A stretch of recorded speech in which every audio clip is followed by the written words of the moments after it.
मंडळी नमस्कार, मी विनोद काळे. राज्यातील 29 महानगरपालिकांच्या निवडणुकीचा कार्यक्रम काल सोमवारी 15 डिसेंबर रोजी राज्य निवडणूक आयोगाने जाहीर केला आणि गेल्या 3-4 वर्षांपासून प्रशासकांच्या ताब्यात असलेल्या या महानगरपालिकांवर लोकप्रतिनिधींची सत्ता येण्याचा मार्ग प्रशस्त झाला आहे. आतापर्यंत कायदेशीर अडचणी असतील, राजकीय हेवेदावे असतील, या अशा कारणांमुळे या निवडणुका रखडल्या होत्या. त्या आता अखेर त्यांचा मुहूर्त लागला आहे आणि पुढच्या वर्षी 15 जानेवारी रोजी म्हणजे मकर संक्रांतीच्या अगदी दुसऱ्या दिवशी या महानगरपालिकांसाठी निवडणूक होणार आहे. या 29 महानगरपालिकांमध्ये पहिल्यांदाच महानगरपालिकेसाठी निवडणूक होत असलेल्या जालना शहर महानगरपालिकेचा समावेश आहे. त्यामुळे साहजिकच येथील निवडणुकीकडे संपूर्ण राज्याचं लक्ष लागलेलं असेल. तत्पूर्वी राज्यातील 29 महानगरपालिकांची जी काही निवडणूक आहे ती कशा पद्धतीची असेल याबद्दल आपण थोडासा दृष्टिक्षेप त्यामध्ये टाकूया. या 29 महानगरपालिकांमध्ये एकूण 3,48,78,017 मतदार आहेत आणि 39,147 एकूण मतदार केंद्रांची संख्या आहे. त्यापैकी मुंबईतील 10,111 मतदान केंद्रे असतील आणि या 29 पालिकांमधील एकूण प्रभाग जे आहेत ते आहेत जवळपास 893 एकूण प्रभाग असतील. यामध्ये एकूण ज्या जागा आहेत त्या आहेत 2,869. यापैकी महिलांसाठी राखीव असलेल्या आहेत 1442 जागा महिलांसाठी राखीव आहेत. अनुसूचित जातींसाठी 341 जागा राखीव आहेत. अनुसूचित जमातींसाठी 77 जागा राखीव आहेत आणि इतर मागास प्रवर्गासाठी 759 जागा राखीव करण्यात आलेल्या आहेत. तर अशा पद्धतीने या 29 महानगरपालिकांमध्ये जागांचं हे आरक्षण या ठिकाणी आहेत. महानगरपालिकांच्या निवडणुकीचा कार्यक्रम जाहीर असला तरी अद्याप महापौर पदाचं आरक्षण सोडत जाहीर झालेली नाही. त्यामुळे महापौर होण्यासाठी अनेक जण इच्छुक आहेत, मात्र महापौर पदाची आरक्षण सोडत जाहीर झालेली नसल्यामुळे एक प्रकारची उत्सुकता आणि संभ्रमावस्था इच्छुक उमेदवारांमध्ये आहे. या 29 महानगरपालिकांमध्ये पहिल्यांदाच महानगरपालिका म्हणून निवडणूक होत असलेल्या जालना शहर महानगरपालिकेचा समावेश आहे. या अगोदर जालना नगर परिषद असल्यामुळे राज्यात 29 ऐवजी 28 महानगरपालिका होत्या.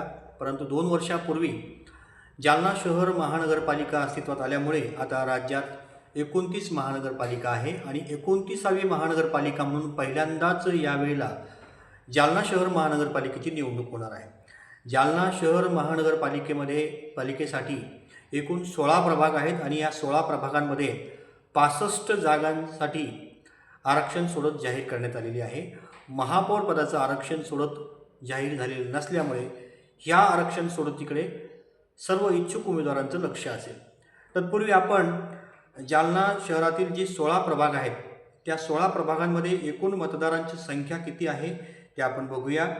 या 16 प्रभागांमध्ये एकूण जे मतदार आहेत त्यांची संख्या आहे 2,45,929. या 2,45,929 पैकी पुरुष मतदार आहेत 1,28,894 आणि स्त्री मतदार आहेत 1,17,001. तर 34 मतदार हे तृतीयपंथी आहेत. जालना शहर महानगरपालिकेवर आपल्याच पक्षाचा झेंडा फडकावा किंवा पहिला महापौर हा आपल्याच पक्षाचा असावा अशी तीव्र इच्छा प्रमुख राजकीय पक्षांची आहे आणि त्या दृष्टीने राजकीय पक्षांचं एकूणच मोर्चे बांधणी किंवा व्यूहरचना त्या पद्धतीची असणार आहे.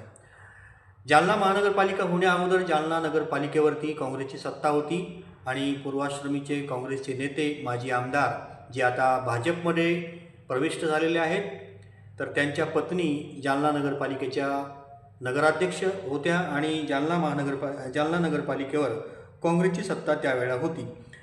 तर त्यावेळेचं जे काही पक्षीय बलाबल आहे तेही आपण बघूया. एकूण 28 नगरसेवक काँग्रेसचे होते. राष्ट्रवादी काँग्रेसचे त्यावेळेला शरद पवार यांची राष्ट्रवादी काँग्रेस 9 नगरसेवक होते. शिवसेनेचे जी की एकत्र शिवसेना होती 11 नगरसेवक होते, भारतीय जनता पार्टीचे 11 नगरसेवक होते, अपक्ष 2 होते, अशा एकूण 61 जागा नगरपालिकेच्या होत्या. आणि आता महानगरपालिका झाल्यामुळे यामध्ये 4 जागांची वाढ झालेली आहे. एकूण 65 जागा पालिकेसाठी असणार आहेत आणि 16 प्रभाग असणार आहेत. तर अर्थातच निश्चितच त्यामुळे जालना नगरपालिकेवर काँग्रेसची सत्ता होती, म्हणजे अर्थार्थी कैलास गोरंट्याल यांची सत्ता होती. आता महानगरपालिका म्हणून पहिल्यांदाच अस्तित्वात आल्यामुळे आणि पहिल्यांदाच निवडणूक होत असल्यामुळे कैलास गोरंट्याल यांची ती इच्छा कायम असणार आहे की आपल्याच घरातील म्हणजे त्यांच्या पत्नी महापौर असाव्या. अर्थात त्यांनी याबद्दल आधी जाहीरपणे वाच्यता केलेली नसली तरी त्यांची ही तीव्र इच्छा आहे, सुप्त इच्छा आहे, हे काही लपून राहिलेलं नाही. आणि ही इच्छा पूर्ती होण्यासाठीच ते भाजपमध्ये प्रविष्ट झालेले आहेत, हेही वेगळं सांगण्याची गरज नाही.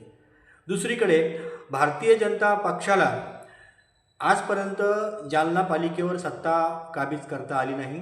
त्यामुळे महानगरपालिका झाल्यामुळे पहिला महापौर हा भाजपचा असला पाहिजे या तीव्र ईर्षेने भारतीय जनता पक्ष आणि त्या पक्षाचे येथील स्थानिक नेते पेटलेले आहेत. म्हणूनच त्यांनी त्या पद्धतीने व्यूहरचना केलेली आहे. आणि भारतीय जनता पक्षामध्ये काँग्रेसचे माजी आमदार कैलास गोरंट्याल यांना प्रवेश देऊन व्हाया कैलास गोरंट्याल किंवा त्यांचा जो काही फॅन फॉलोअर आहे, त्यांचा जो चाहता वर्ग आहे, त्यांच्या बळावर जालना महानगरपालिकेवर भाजपची सत्ता कशी येईल या हिशोबाने त्यांनी राजकीय डावपेच टाकून कैलास गोरंट्याल यांना भाजपमध्ये घेतलेलं आहे. आणि कैलास गोरंट्याल यांची इच्छापूर्ती त्या भाजपमध्ये जाऊन होणार आहे आणि भाजपची इच्छापूर्ती कैलास गोरंट्याल यांच्या माध्यमातून होईल अशी अपेक्षा किंवा अशी व्यूहरचना ठेवून भाजप आणि कैलास गोरंट्याल यांनी राजकीय डावपेच या ठिकाणी खेळलेले दिसत आहेत. तर दुसरीकडे शिवसेनेचे आमदार असलेले अर्जुन खोतकर यांनी देखील जालना महानगरपालिकेवर पहिला महापौर हा शिवसेनेचा असेल असं जाहीर करून टाकलेलं आहे. आणि किंबहुना त्यांच्या शिवसेनेच्या पक्षाचा महापौर पदाचा उमेदवार कोण असेल तेही त्यांनी जाहीर करून टाकलेलं आहे. आता हा भाग वेगळा आहे की अजून महापौर पदाचं आरक्षण जाहीर झालेलं नाही आहे, परंतु त्यांनी या अगोदरच महापौर पदाचा उमेदवार कोण असेल शिवसेनेचा हे अर्जुन खोतकर यांनी जाहीर करून टाकलेलं आहे. आणि अर्जुन खोतकर आणि कैलास गोरंट्याल यांच्यामध्ये जे काही राजकीय संघर्ष आहेत ते काही लपून राहिलेले नाहीत. आता कैलास गोरंट्याल एकीकडे भाजपमध्ये प्रविष्ट झालेले आहेत आणि अर्जुन खोतकर ज्या पक्षाचं प्रतिनिधित्व करतात तो एकनाथ शिंदेची शिवसेना ही देखील भाजपमध्ये सत्तेमध्ये सोबत आहे. म्हणजे महायुतीतील घटक पक्षातील हे 2 तीव्र टोकाचे राजकीय विरोधक असलेले 2 नेते राज्यामध्ये सत्ताधारी पक्षात आहेत, म्हणजे महायुतीमध्ये आहेत. आणि जालना महानगरपालिकेच्या निवडणुकीच्या निमित्ताने ते आता महायुतीमध्ये असल्यामुळे एकत्र येतील का, यांची दिलजमाई होईल का पुन्हा एकदा त्यांचा राजकीय जो काही जे राजकीय त्यांचं शत्रुत्व आहे, या राजकीय त्यांचा जो संघर्ष आहे ते पुन्हा एकदा महानगरपालिकेच्या निवडणुकीच्या निमित्ताने जालनेकरांना पाहायला मिळणार आहे, हे पाहणं औत्सुक्य ठरणार आहे. मंडळी, तुर्तास या ठिकाणी इथंच थांबतो. जालना महानगरपालिकेच्या निवडणुकीकडे आपलं सर्वांचं लक्ष असेल. अधूनमधून या निवडणुकीच्या अनुषंगाने काही राजकीय विषय असेल, जालना शहरातील काही समस्या असतील, प्रश्न असतील, या प्रश्नांना घेऊन आपण पुन्हा भेटणार आहोतच. तुर्तास इथेच थांबतो. धन्यवाद.